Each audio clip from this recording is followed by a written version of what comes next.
Apprendre le détachement est l'une des choses les plus difficiles qui soient.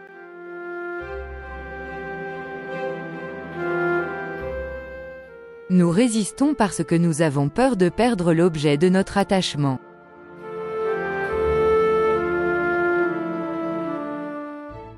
Nous voulons que les choses se passent à notre façon, que les autres agissent comme nous le voudrions, que notre vie se déroule comme nous l'avions planifié. Et chaque fois que nous résistons, nous souffrons un peu plus. Apprivoisons le détachement. Apprendre à se détacher des résultats de nos efforts, du dénouement de nos attentes, de la réponse de l'autre à nos demandes est un grand exercice de confiance envers la vie, d'ouverture du cœur et d'acceptation. Le détachement, ce n'est pas s'éloigner des autres pour ne pas vivre de l'attachement. Ce n'est pas non plus être indifférent à ce qui arrive comme résultat de nos attentes.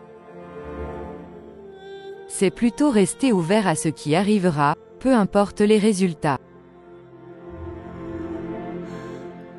C'est accepter de composer avec ce que la vie met sur notre chemin, sachant que c'est pour notre bien.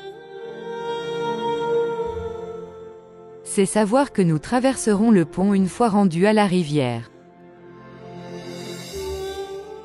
C'est faire les efforts nécessaires pour obtenir la réalisation d'un projet,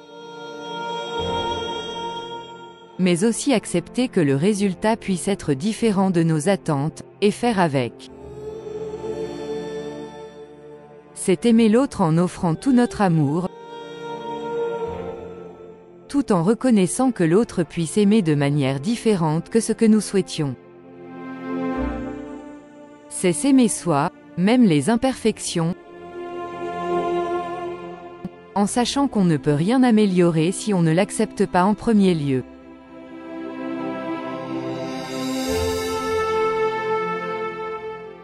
C'est vivre en faisant de son mieux, en donnant son maximum tout en sachant que parfois nous aurons du succès,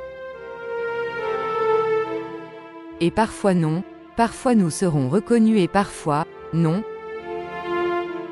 Parfois nous serons aimés, et parfois non. Le détachement, c'est notre détermination à être libre. C'est avoir la conviction profonde que tout est parfait, peu importe ce qui arrive.